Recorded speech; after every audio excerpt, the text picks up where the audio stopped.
안녕하십니까. 알련 목사 전병진 목사입니다.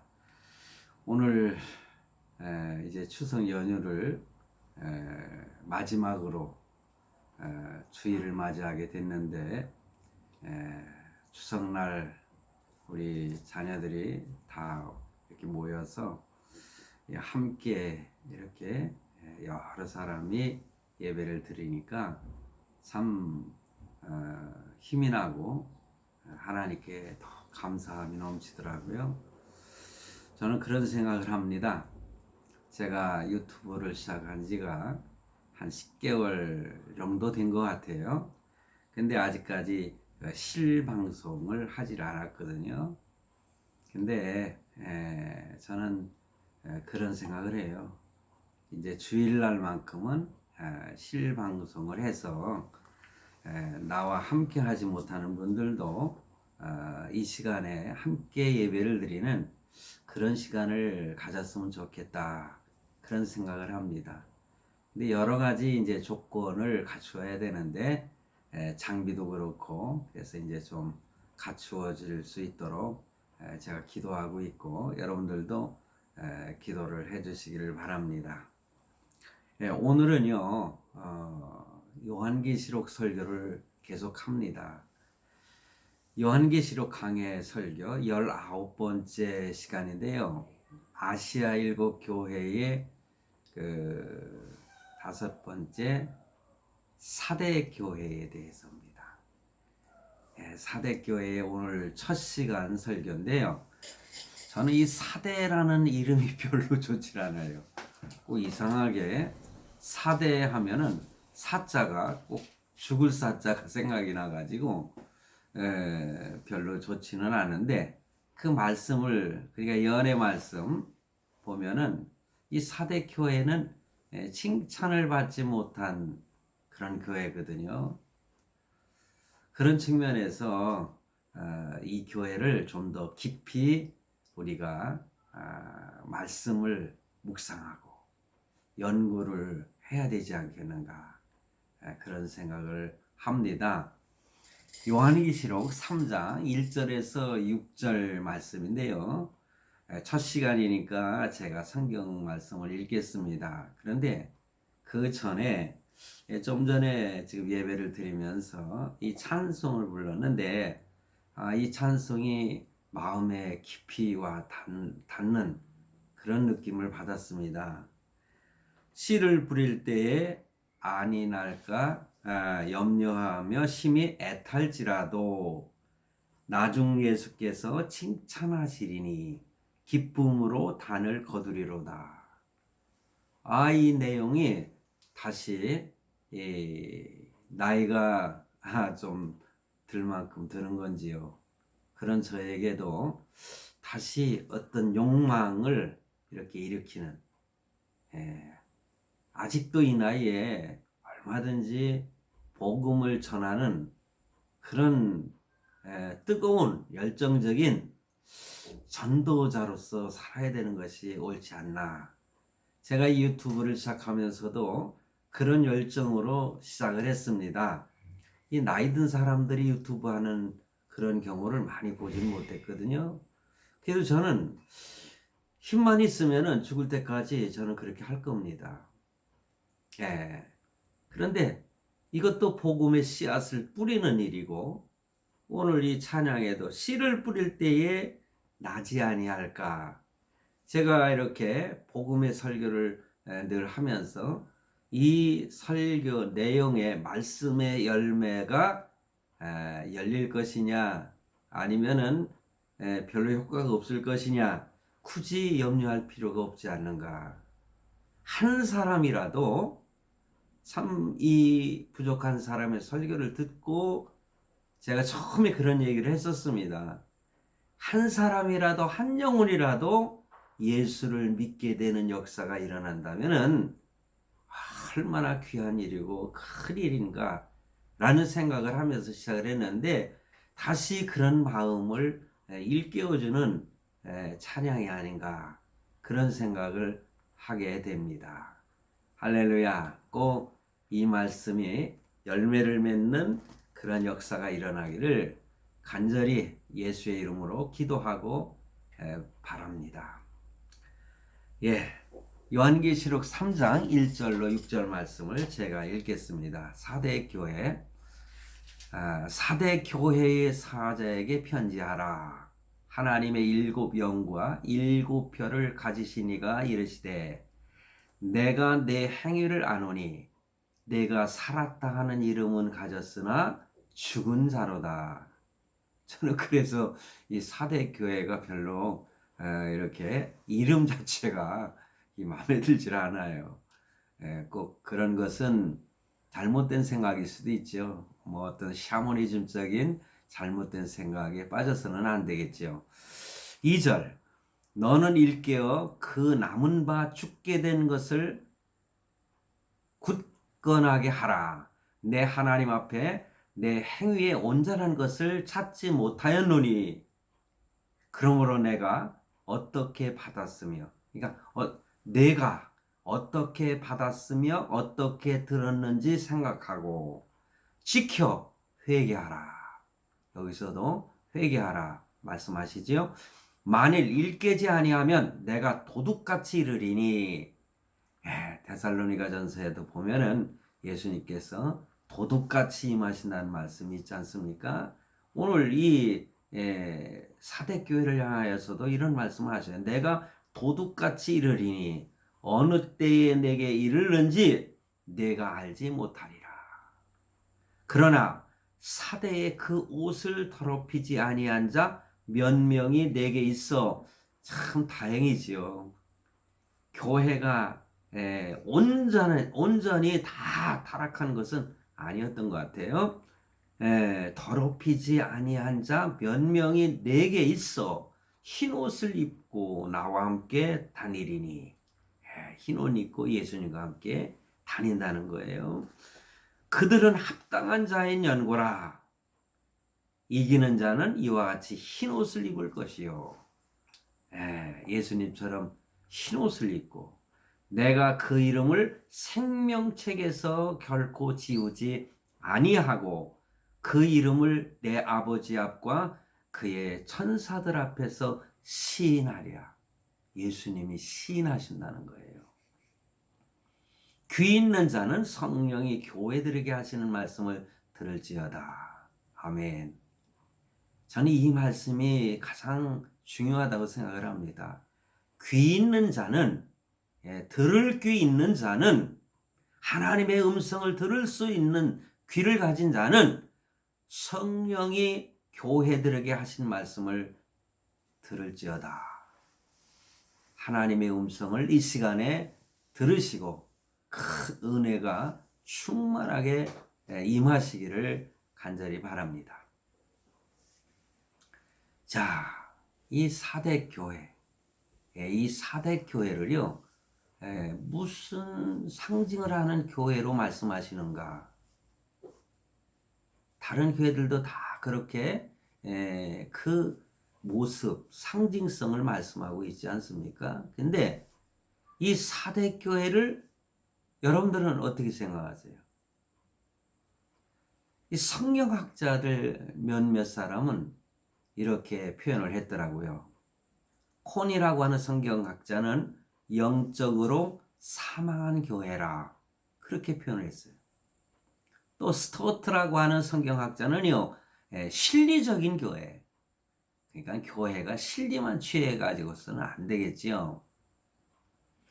스트라우스라고 하는 성경학자는요, 실속 없이 이름만 떠들썩한 교회. 오늘날 이런 교회들 많이 있습니다. 이름만 떠들썩하고 군중들처럼 몰려들기는 해도 정말 생명이 없는 그런 교회들이 오늘날 많이 있거든요.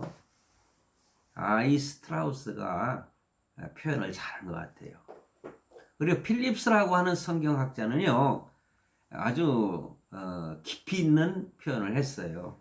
생명 없는 교회, 무실교회, 열매가 없는 교회라는 게 무실, 열매 없는 교회, 이렇게 표현을 하고 있습니다.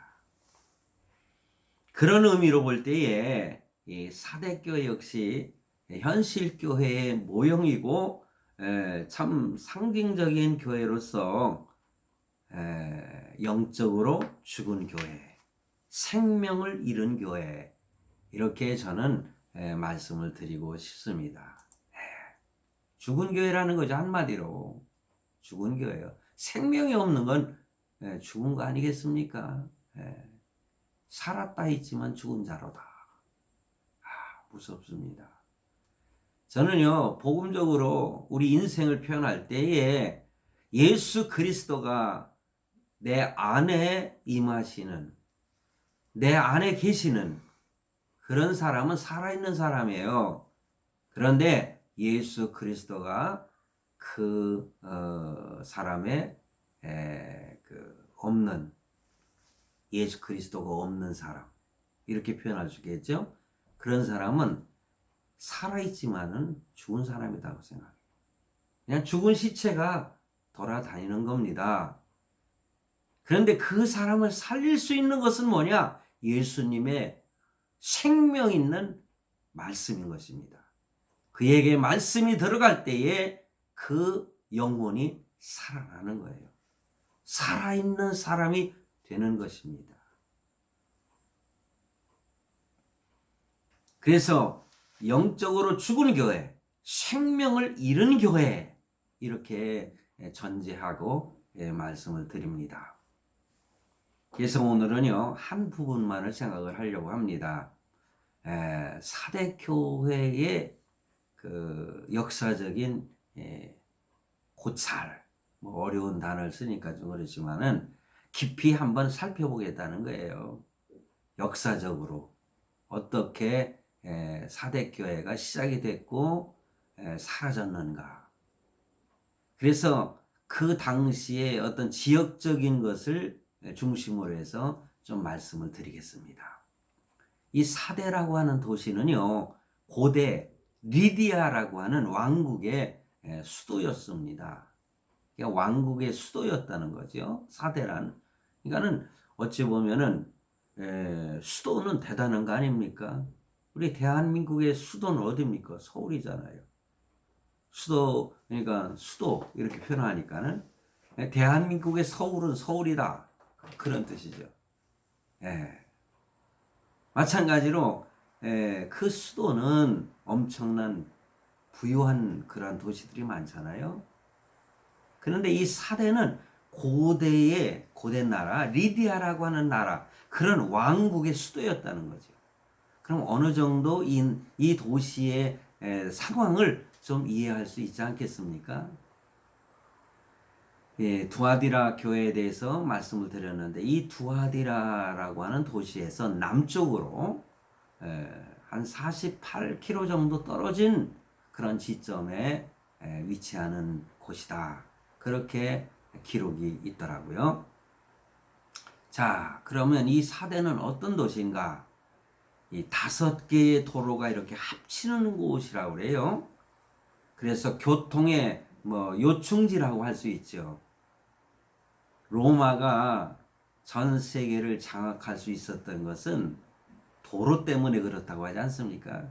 도로가 사방팔방으로 잘 연결되었기 때문에 군사적인 통로로도 주요했고, 또 경제적인 무역이라든가 이런 것 활동이 잘 이렇게 이루어질 수 있기 때문에 어떤 부여를 누리게 되고 정치적으로 이렇게 성장했던 그런 로마를 생각하면은 이 사대라는 도시도요, 5개의 도로가 합치는 곳으로 교통의 요충지였는데, 그래서 무역의 중심지였고 상업의 중심지였다. 여러 지역의 교회들, 우리가 지금까지 살펴본 교회들도요, 이런 그 좋은 조건들을 가지고 있었지 않습니까? 그래서 복음이 이러한 좋은 조건에 있는 곳으로 복음이 전파되면은 그곳에서 크게 성장하고 확장되는 경우를 보게 되는데, 이 사대 교회는 그렇지 않았었던 것 같아요. 그래서 일단은 이 사대는요, 그런 중심지가 됐기 때문에 아주 잘 살았습니다. 예, 부유를 누린 것이죠. 부를 누렸다는 거예요. 뿐만 아닙니다. 전쟁의 전략상으로도요, 아주 중요한 지역이고 요충지였다는 겁니다. 그래서 전략상 난공불락의 성으로 이루어진 도시였다. 이 성체가 있는데요.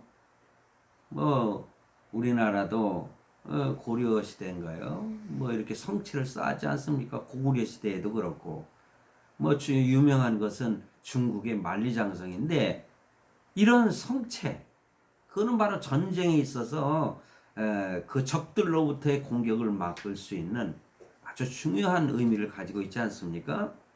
그런데 이 성체가 몇 미터나 높으냐? 24미터라고 이렇게 기록이 되어 있어요. 그리고 북부 고원시대보다도 높이 솟아 있었다. 그렇게 기록이 있습니다. 이 남쪽을 향한 곳을 제외하고는 거의 이렇게 수직으로다가 암벽을 이루고 있었다.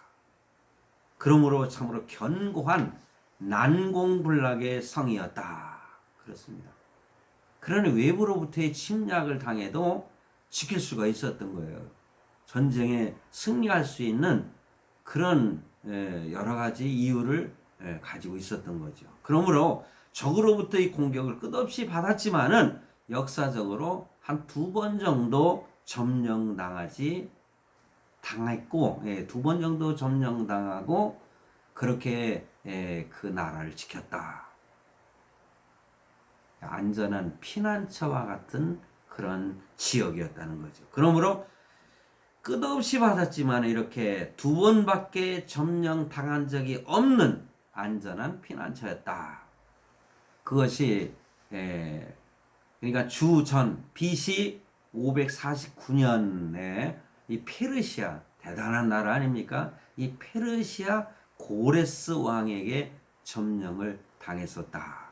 그리고 주전 BC 334년에 알렉산더 대왕, 헬라의 알렉산더 대왕 유명하잖아요. 그 알렉산더 대왕에게 점령을 당했다. 그 역사적으로 2번 정도 이렇게 기록이 되어 있고 그 후에 BC 133년 로마에게 아주 멸망을 당해가지고 속국이 되었다. 그렇게 기록이 되어 있습니다. 그때 망한 겁니다. 로마에게. 자, 그렇게 망하기 전에 이 무역의 중심지였으므로 물자가 풍부해서 남달리 부여를 누리는 그런 사대라는 도시였거든요. 그런 국가였어요. 그 당시는 도시 국가들 아닙니까? 다 도시 하나의 국가를 형성하는 도시 국가로 이루어졌던 시대입니다. 자, 뿐만 아니라 이 양모 산업도 크게 번창을 했답니다. 양 아시죠? 양털을 가공하는 이 모직, 방직, 그러다 보니까는 그 염색 공업이 발달했다는 거예요. 그러다 보니까는 그 무역을 하면서 이것을 장사하니까는 큰 부를 누리게 됐죠. 그러므로 그 부를 2세기까지 유지할 수 있었다. 그겁니다. 오랜 동안 부유함을 누렸어요. 그런데 참 안타깝게도요, 우리가 말씀 안에서 생각할 때에 도덕적으로 아주 퇴폐하게 된 도시였다. 그래서 완전히 몰락해서 오늘날까지 로마에게 멸망당한 이후에 멸망당해가지고 오늘날까지 그냥 폐허로 남아있는 거예요. 저도 터키의 그 7교회를 이렇게 그 여행을 했습니다. 그런데 사데라는 지역을 가봤는데 뭐 흔적은 있어요. 그런데 사라져버리고 말았어요. 안타까운 일 아닙니까? 교회가 사라져버렸습니다. 도시가 사라지면서. 그런데요, 중요한 것은요, 이 사대를 정복하는 그 정복자들, 예? 우리가 고레스 왕이라든가 알렉산더 대왕이라든가 그 이후의 왕들이 우민 정책을 썼다는 것입니다. 우민이라고 하는 거 아시죠? 예. 그러니까 교육을 많이 시키지 않아 가지고 우민 백성들이 뭐라고 할까요? 뭐 지식을 갖지 못하는 거예요. 어리석은 거죠. 그런 정책을 썼다는 거예요. 사실 과거에 뭐 일제하에 있었던 우리 대한민국도 어찌 보면은 이 우민 정책이 분명히 있었습니다. 그렇지만은 우리 조상들이 참 똑똑한 사람들이 참 나름대로 열심히 공부를 하고 독립운동을 해서 사실 독립운동 했다고 해도 우리의 힘으로 이 나라를 찾은 거 아니잖아요. 이 나라를 찾게 된 것은 뭡니까? 미국이 원자탄을 2번씩이나 그 히로시마 이런 일본 도시에다가 떨어뜨렸기 때문에 일본 천황이 항복을 했잖아요. 그로 인해서 이 나라가 독립이 된 거 아닙니까? 우리의 힘으로 된 것처럼 우쭐할 필요는 없어요. 내가 대한민국을 갖다가 뭐 이렇게 그 평가절하하려고 하는 것이 아니에요. 나도 대한민국의 국민이기 때문에 그렇습니다. 그렇다면은 그들이 이 나라를 독립시켜줬고 뿐만 아니라 6.25로 인해서 우리가 다 공산화가 될 뻔했었는데 UN 연합군이 와가지고 이 나라를 지켜줬잖아요. 그 선봉에 섰던 나라가 미국이잖아요. 지금까지 유엔도 지금 가면은 유엔군이 지금 정착해 있지 않습니까? 미군이 주둔하고 있고. 설교 시간에 굳이 뭐 정치 얘기하고 싶지 않지만은 우리는 성령이 교회들에게 하시는 말씀을 들으라고 했잖아요. 그리고 영적으로 이 세상이 어떻게 돌아가는가, 이 대한민국이 또한 어떻게 돌아가는가, 이것도 볼 줄 알아야 돼요. 그러면서 우리의 신앙을 이렇게 단도리를 잘 해야 된다는 것이죠. 자, 이러한 정책으로 그 강성했던 고대 리디아가 강성함이 차츰 사라져 갔다는 것이죠. 부국 강국이라고 하지 않습니까? 그래요. 잘 사는 나라. 또 개인적으로도 잘 사는 거. 참 저도 나이가 들어서 오늘 아침에 제가 그런 얘기를 했습니다. 제가 젊었을 때는 뭐 우리 자녀들에 대해서 어떻게 될 것인가에 대해서 고심을 별로 하지 않고 하나님께 기도만 했어요.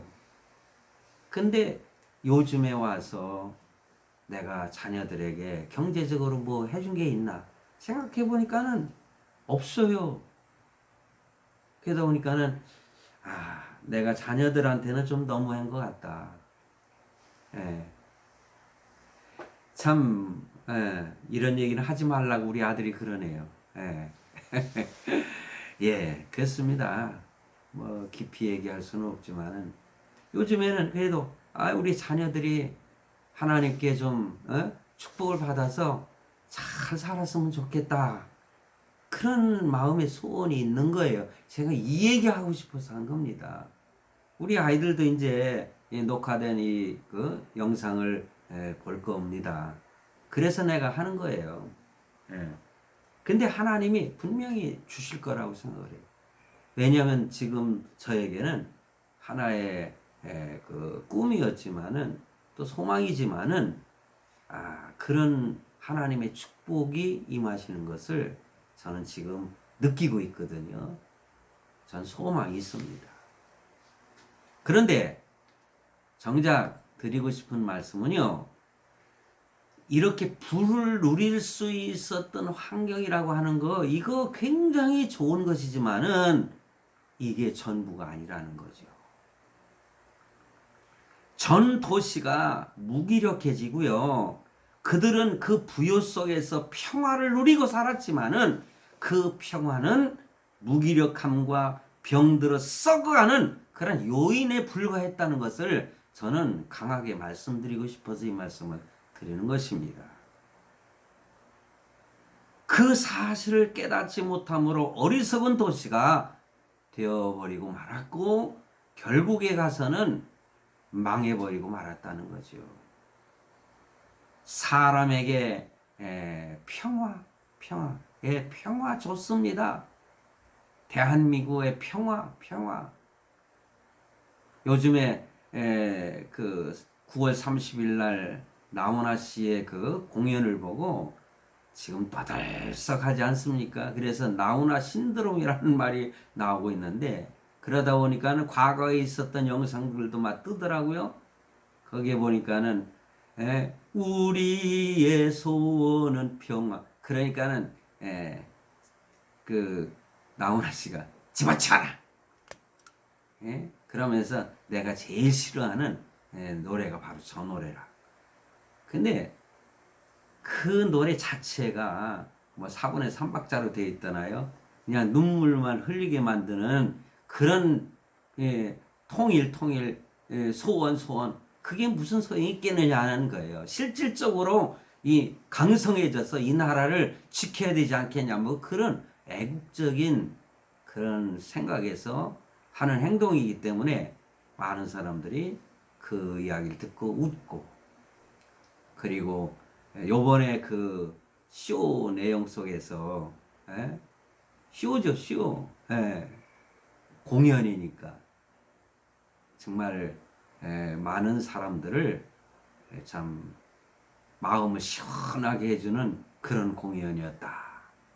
그렇게 표현들을 하더라고요. 자, 어떻게 하다 보니까 또 정치 얘기로 흘러가려고 했었는데 사람들에게 이 평안만이 좋은 것은 아니다 이거예요. 저는 오늘 말씀의 중심을 여기에다 초점을 맞췄습니다. 자, 이 도시, 사대라는 도시에 어느 경로로 복음이 들어와서 교회가 개척되었는지는 알려진 바가 없다. 이렇게 기록에 나와 있더라고요. 그런데 주경신학자였던 변증가였던 멜리토라는 사람이 2세기경에 그 교회의 사대 교회의 감독을 지냈다는 사실만 기록이 되어 있습니다. 어찌됐든 교회는 나름대로 세워졌고 복음의 확산이 되어진 것은 사실인 것 같아요. 그런데 보십시오, 여러분. 이 사대 교회는요, 다른 교회들처럼 니골라당의 미혹과 발람의 교훈, 또 이세벨의 악행은 없었지만은 이 도시의 시민들 그리고 성도들은 극도로 사치하고 음란했다는 사실입니다. 자, 이곳은요, 여신을 섬기는 시벨레 신전이 있었습니다. 에베소의 아데미 신전만큼 대단하게 웅장하게 지어졌다고 해요. 그러니 그들이 신전에 가서 무엇을 했겠습니까? 그 당시는 똑같이 우상 제물 먹고 또 거기서 음란한 행위를 행하는 일, 이런 퇴폐뿐만 아니라 사회적인 전반적인 그런 분위기가 아주 음란하고 퇴폐한 그러한 도시가 되고 말한 거예요. 왜냐? 돈은 많고요. 부를 누리고 있기 때문에 평안하니까 하고 싶은 짓거리가 다 그거 아니겠습니까? 인간의 욕망이라는 것이 그거예요. 퇴폐 산업이 성장할 수밖에 없는 거예요. 드리고 싶은 말씀은 중요한 것은 복음을 받았지만은 신앙적으로 그 교회가 미성숙했다. 더군다나 신앙의 성숙을 위한 몸부림이 있었다는 내용이 없어요. 오늘 본문 내용을 깊이 묵상하면서 읽어봐도요. 진리에 대한 갈망도 없었어요. 영적으로 나태해 있었다는 사실이에요. 그러므로 주후 17년 이 사대는요, 어떻게 망했는가 했더니, 뭐 식민지화 돼가지고도 망했겠지만은요, 지진으로 완전히 파괴되고 말았다는 거예요. 하나님의 심판이 있었던 거죠. 오늘날 그런 나라들, 그런 국가들 조심해야 돼요. 하나님이 지진 하나로 한 나라를 완전히 멸망시킬 수가 있는 것이거든요. 나는 어느 나라를 지목하지 않습니다. 왜냐? 그 이야기들은요, 뉴스를 통해서나 유튜브들을 통해서요, 아주 자세하게 설명하는 것들을 들어보면은 지진이 엄청나게 무섭습니다. 하나님이 그 17년, 그러니까 주후 17년이에요. AD 17년에 지진이 일어나가지고 그 도시가 완전히 파괴됐다는 거죠. 무섭지 않습니까? 성도 여러분. 오늘 우리의 현실은 어떠합니까? 너무나 비슷하다 생각이 들어요. 우리나라도요, 지진에서 피해갈 수가 없어요. 지질학자들이 그래요. 지금 백두산이 있잖아요. 사화선으로 돼 있잖아요. 백두산이 지금 그 밑에서는요, 부글부글 끓고 있다는 거예요. 근데 그게 폭발이 된다? 전 북한 지역은 뿐만 아니라 이 남쪽까지도 엄청난 피해를 가져온다고 합니다. 어쩌면은요, 북한이라는 나라는 사라져버릴지도 몰라요. 이 백두산이 완전히 폭발해버리면은, 하나님이 심판하는 거요, 꼭 핵으로만 심판하시지 않습니다. 뭐 핵만 가지고 있다고 해서 강성한 나라가 되는 거 아니거든요. 한번 그냥 흔들어 버리면은, 그 핵을 갖다가 이렇게 보관하는 그 지역을 갖다가 하나님이 과장 하고 흔들어 보세요. 그게 그냥 폭발해 가지고 날아가지 않겠습니까? 그런데 제가 그 말씀을 드리고자 하는 것은 아니고, 이 사대라고 하는 도시에 대해서 드리고 싶은 거예요. 교회에 대해서 말씀입니다. 성도들에게 이 말씀을 드리고 싶은 거예요. 외부 환경이 좋다고 해서 교회가 성장하고 복음이 확산되어지는 것이 아니라는 거. 네. 돈만 많다고 그래서 부자 교회라 해서 복음의 뭐 흉내는 잘 내지요. 그렇다고 해서 열매가 맺어지는 거, 그게 쉬운 게 아니거든요. 안으로는 썩어가고 있는데 바깥으로 아무리 재수초를 해보십시오. 열매가 좋은 열매 맺을 수 있겠습니까? 오히려 복음이라고 하는 것은 환경적으로 불리하고 이 죽음의 위협이 교회에 불어닥칠 때에 무서운 속도로 확산되어지는 것이 복음의 속성이다. 그래서 저는 이런 말 하고 싶어요. 교회는 고난을 먹고 성장한다. 이것이 복음의 속성이다. 그것입니다. 그러나 성도 여러분, 하나님을 믿으시기 바랍니다. 고린도후서 4장 7절 11절에 보니까 우리가 이 보배를 질그릇에 가졌으니 이는 심히 큰 능력은 하나님께 있고 우리에게 있지 아니함을 알게 하려 함이라. 그러니 심히 큰 능력이 하나님께 있다는 거예요. 그럼 하나님이 어떻게 하시느냐? 8절에 보니까 우리가 사방으로 우겨쌈을 당하여도 쌓이지 아니하며,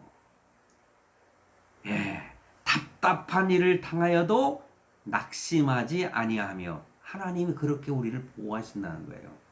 심히 큰 능력이 하나님께 있다는 거죠. 박해를 받아도 버림받지 아니하며 꺾꾸림을 당하여도 망하지 아니하고, 사도 바울은 이렇게 고린도 교회를 향해서 편지를 쓴 겁니다. 하나님의 말씀을. 우리가 항상 예수의 죽음을 몸에 짊어짐은 그건 고난이거든요. 예수의 생명이 또한 우리 몸에 나타나게 하려 함이라.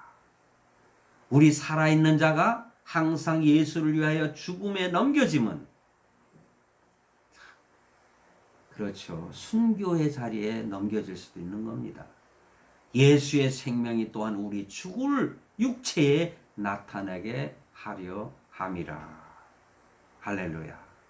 아멘이지 않습니까? 그러니 걱정할 거 없어요. 하나님을 의지하면 됩니다. 제가 사도행전도 제가 설교를 하고 있지 않습니까? 예루살렘에 이렇게 모여있던 초대 교회가 그 무서운 핍박으로 교회가 흩어지지 않습니까? 흩어지니까 더 크게 복음이 확산되고 사도행전 1장 8절의 말씀이 하나하나 이렇게 이루어져 가고 있지 않습니까? 하나님의 계획 속에 다 있는 거예요. 그리고요, 평양. 야, 오, 평양. 나 평양에 한번 가보고 싶어요. 참 예수 믿으면서 이 평양이라고 하는 도시, 정말 그리스도의 그 복음이 그 도시를 휘어져 왔잖아요. 그랬던 평양. 그런데 그 평양에 있던 교회들이 복음을 크게 확산시키지 못했어요. 이 남쪽으로 복음을 전했어야 말이죠. 뭐 여러 사람들이 제주도까지 가서 어느 목사님 선교사로서 복음을 전했지만은, 그런데 그것으로 하나님이 만족하지 않으셨던 것 같아요.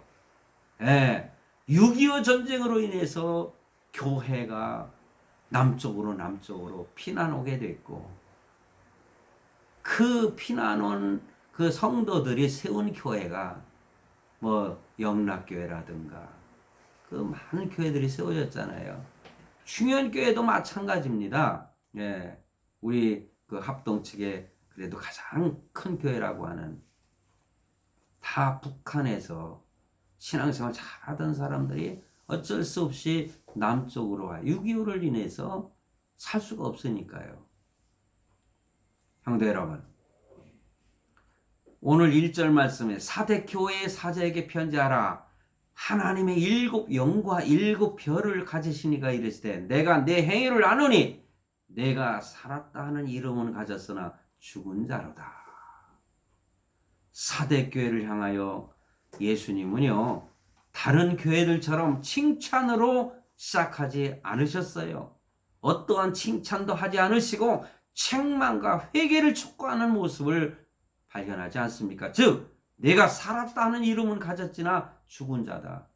네가 살아 움직이는 것 같지만 넌 죽은 거야. 서릿발 같은 책망으로 예언의 말씀이 시작되는 것을 보면은, 성도 여러분, 가슴이 서늘하지 않습니까? 오늘 저와 여러분을 향해서 너 살아있는 것처럼 생각하지 마라. 넌 죽은 거야. 이렇게 책망하신다면은 얼마나 그 말씀이 무서운 말씀입니까? 성도 여러분, 이 부분에 대해서는요, 다음 시간에 제가 자세하게 말씀을 드리도록 하겠습니다. 오늘 말씀의 핵심은 이렇게 사대라고 하는 도시가 어떤 지역적으로 볼 때 부를 누릴 수밖에 없는 그러한 지역이었고, 교회도 그러니 부요했지 않겠습니까?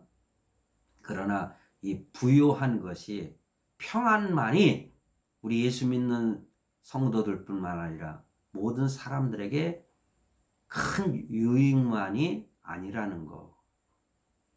복음은 고난을 먹고 확산되고 자란다는 거. 우리 성도들은 이 말씀을 꼭 명심해야 될 것 같습니다. 내가 지금 가난하다고 그래서 마음속에 실망하거나 좌절하거나 그러지 마세요. 하나님은요, 가난하게 돼야 될 때는 가난하게 하시고, 아, 이가 부유하게 돼야 되겠구나 할 때는 부유하게 만드시는 분이시거든요. 꼭 이 사실을 믿으시고 용기를 내시고 힘을 내시고, 코로나19로 인해서 저는 라우나 씨처럼 그렇게 큰 위로를 주지 못하지만 하나님이 여러분에게 큰 위로를 주실 것으로 저는 믿습니다. 감사합니다.